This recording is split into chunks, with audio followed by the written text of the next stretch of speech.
Hello అందరికీ, ఎట్లున్నారండి? బాగున్నారా? ఈ వీడియోలో నేను మీకు ఒక మంచి healthy and super tasty snack చూపిస్తున్నాను. అదే సొరకాయ సర్వపిండి అండి. ఇక్కడ నేను ఒక హాఫ్ సొరకాయ కంటే కొంచెం తక్కువ తీసుకున్నాను. ఒక లేత సొరకాయ తీసుకున్నాను. ఇట్లా మిక్సీ చేసి కాకుండా డైరెక్ట్గా తురిమి కూడా వేసుకోవచ్చు, చాలా బాగుంటుంది. ఇక్కడ ఫస్ట్ నేను బియ్యపిండి తీసుకొని సొరకాయని ఒక 4-5 కారంకి సరిపోయే మిర్చి, జీలకర్ర వేసి మిక్సీ చేశానండి పేస్ట్. తర్వాత నానబెట్టుకున్న పెసరపప్పు, క్రష్ చేసిన పల్లీలు అండ్ ఒక ఉల్లిపాయ పొడుగ్గా కట్ చేసుకొని వేసుకున్న, కొంచెం కరివేపాకు, ఉప్పు, పసుపు, కొంచెం జీలకర్ర యాడ్ చేసుకున్నానండి. ఇక్కడ వేసుకోవాలనుకుంటే నానబెట్టిన శనగపప్పు కూడా వేసుకోవచ్చు, చాలా బాగుంటుంది.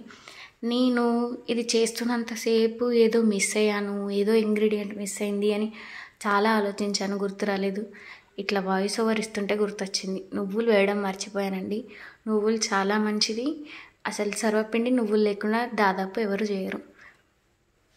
నువ్వులు కూడా యాడ్ చేసుకోండి. అండ్ ఒకసారి మంచిగా పిండిని అంతా కలుపుకోండి వితౌట్ వాటర్. సొరకాయలో ఉన్న తడితోనే సగం పిండి అంతా కలిసిపోద్ది. తర్వాత కొన్ని వాటర్ వేసుకుంటూ కలుపుకోవాలి ఇట్లా మెత్తగా. నెక్స్ట్ మనం దేంట్లో అయితే సర్వపిండి చేసుకోవాలనుకుంటున్నామో దానికి కొంచెం ఆయిల్ అప్లై చేసి అందులో ఒక చిన్న ముద్దలాగా ఇది తీసుకొని ఇట్లా చూపించినట్టు ప్రెస్ చేసుకుంటూ పెట్టుకోవాలండి. చిన్నగా హోల్స్ చేసి పెట్టేయాలి. మంచిగా ఉడుకుతుంది గ్యాప్ వల్ల. పైనుంచి ఆయిల్ వేయాలి ఆ గ్యాప్స్లో, ఆ హోల్స్లో అంతా. మంచిగా కాలుతుంది. కాలేటప్పుడు దీన్ని ఇట్లా గిన్నెలలో చేస్తే రివర్స్ వేసి కాల్చము, చాలా బాగుంటుంది, మంచిగా ఉడుకుతుందండి. మూత పెట్టేసి మీడియం ఫ్లేమ్ పైన ఒక 10 మినిట్స్ అట్లా ఉంచితే రెడీ అయిపోతుంది. నేను ఇక్కడ మీకు పెనం పైన కూడా చేసి చూపిస్తున్నాను. మంచిగా ఆయిల్ అప్లై చేసి సేమ్ గిన్నెకి ఎట్లా ప్రెస్ చేసుకుంటూ పెట్టుకున్నామో సేమ్ ఇది కూడా అట్లే చేయాలి. కొంచెం మందంగా పెట్టాను.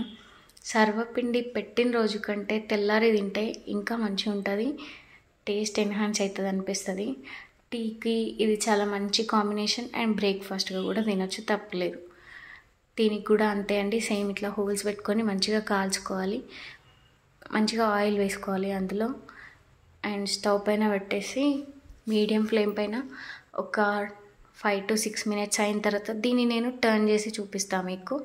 ఇట్లా టర్న్ చేసిన తర్వాత కూడా ఒక 5 మినిట్స్ అట్లా కాల్చుకోవాలి మూత పెట్టి, చాలా బాగుంటాయి. మీరు ఎలా అంటే అలా అండి, గిన్నెల్లోగా చేసుకోవచ్చు ఇట్లా, లేదంటే పెనం పైన చేసుకోవచ్చు. పెనం పైన చేస్తే ఏంటంటే ఇట్లా 2 సైడ్స్ కాల్చుకోవచ్చు అంతే. టేస్ట్ చాలా బాగుంటాయండి, తప్పకుండా ట్రై చేయండి. నా వీడియో మీకు నచ్చినట్టయితే లైక్ చేయండి, నా ఛానల్ని సబ్స్క్రైబ్ చేసుకోండి. Thanks for watching. బాయ్ అండి.